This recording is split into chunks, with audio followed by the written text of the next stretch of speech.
ओम। वेद रहस्य, सातवां भाग, दूसरा अध्याय। वेद और वेद से संबंधित विषय। सृष्टि के साथ नियम शास्त्र की आवश्यकता। जिस प्रकार भूगोल और भूमि का चित्र भूमि के प्रत्येक भाग के समझने के लिए आवश्यक है, इसी प्रकार सृष्टि रूपी चित्र के साथ वेद रूपी भूगोल की आवश्यकता थी।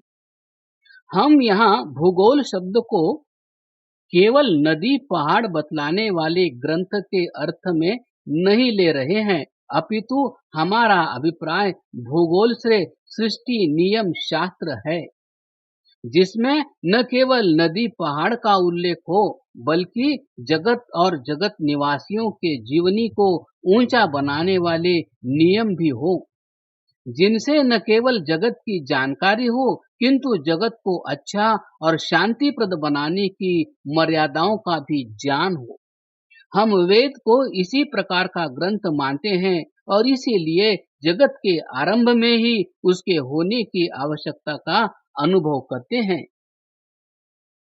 डॉक्टर वालिस ने एक जगह लिखा है कि जगत के सुव्यवस्थित रखने के नियम और जगत का प्रत्येक कार्य किस प्रकार मर्यादा के अनुसार हुआ करता है, इन सब बातों का विचार वेद के ऋषियों ने किया था और समझा था कि उनका जगत की उत्पत्ति से पहले होना आवश्यक है।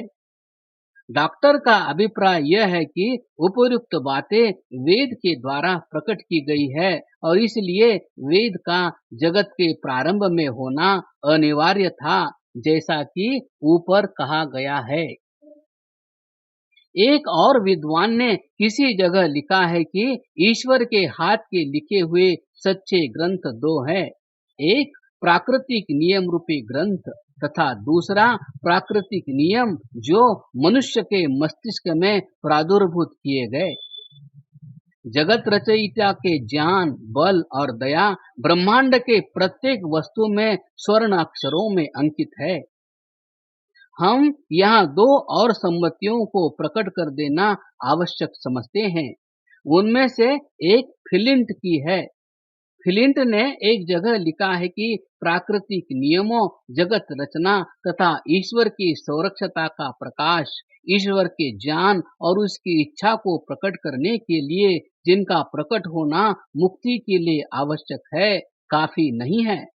गहरी से गहरी खोज और अप्राप्त सहाय बुद्धि की ऊंची से ऊंची सफलता के लिए आवश्यक है कि उनमें उन सच्चाइयों का समावेश किया जावे जो ईश्वर प्रदत्त ज्ञान से प्राप्त हुआ करती है। दूसरी सम्मति जर्मन के प्रसिद्ध दार्शनिक कांट की है। कांट ने एक जगह लिखा है, यह बात भली भांति स्वीकार की जा सकती है कि यदि ईश्वर प्रदत्त ज्ञान पहले से न प्राप्त होता तो जगत के आचारिक नियम पवित्रता में और तर्क आंतरिक ज्ञान में इतनी पूर्णता न प्राप्त करते। इन और ऐसे ही अन्य हेतुओं से इस देश में जगत के प्रारंभ से अब तक वेद को अपौरुषेय मानते चले आए हैं। स्वयं वेद भी इस मंतव्य की साक्षी देते हैं। तस्माद् यज्ञात् सर्वभूतः ऋचः सामानि जज्जिरे छन्दांसि जज्जिरे तस्माद् यजुस्तस्मादजायत। अर्थात उस सर्वयुत यज्ञ से जिसका पहले वर्णन हुआ है, ऋग्वेद सामवेद उत्पन्न हुए, अथर्ववेद उत्पन्न हुए, उससे यजुर्वेद उत्पन्न हुआ। यस्मादृचो अपातक्षन् यजुर्यस्मादपाकपन् सामानि यस्य लोमाणि अथर्वाङ्गरसो मुखम् कम्बं तं ब्रूहि कतमः स्वीदेव सः अथर्ववेद। अर्थात ऋचाएं जिससे निकली है, यजुर्वेद जिससे उत्पन्न हुए हैं, साम जिससे लोम रोमों के सदृश, अथर्वांगी रस अर्थात अथर्ववेद जिसका मुख है, बताओ कि वह स्कंब ईश्वर कौन है। स वा ऋग्भ्यो अजायत तस्माद् ऋचो अजायत। अथर्ववेद अर्थात वह ईश्वर ऋचाओं अर्थात वेदों से प्रकट हुआ, उस ईश्वर से ऋचाएं अर्थात वेद प्रकट हुई। ऋग्वेद और अथर्ववेद तथा अन्य अनेक स्थलों पर भी वेदों के ईश्वर से प्रकट हुआ होने का उल्लेख है। फिलिप ने अपने ग्रंथ टीचिंग्स ऑफ द वेदास में लिखा है कि वेदानुयायी आर्यों के उच्च विचारों का केंद्र प्रारंभिक ईश्वरीय ज्ञान था। को डॉक्टर फिलिमिग ने भी ईश्वरीय ज्ञान प्राप्ति के सिद्धांत का समर्थन किया है। If we are to obtain more solid assurances, it cannot come to the mind of man groping feebly in the dim light of unassisted reason, but only by a communication made directly from the supreme mind to the finite mind of man. ख स्वयं हैकल जैसे जड़वादी ने भी इल्हाम की संभावना स्वीकार की है।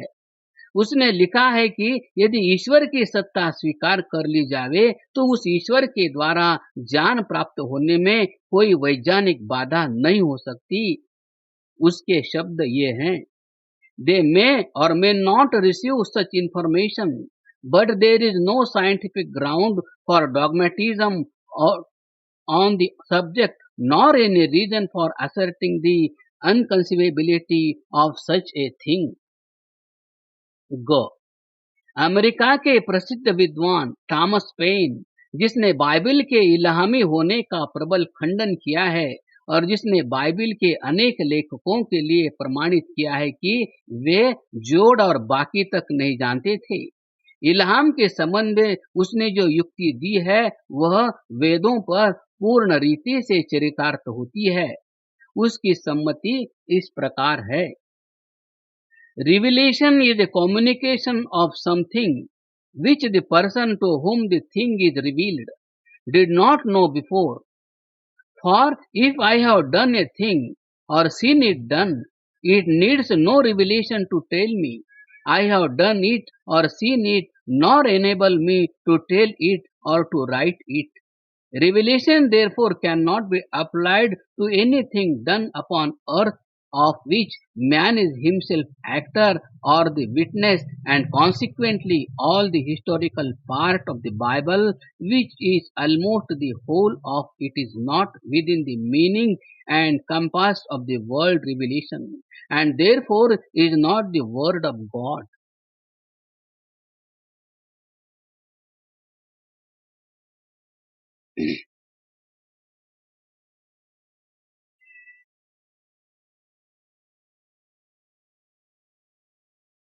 स्पष्ट है कि वेद में इतिहास न होने से वेद ही इल्हाम के अर्थों में सार्थक होते हैं।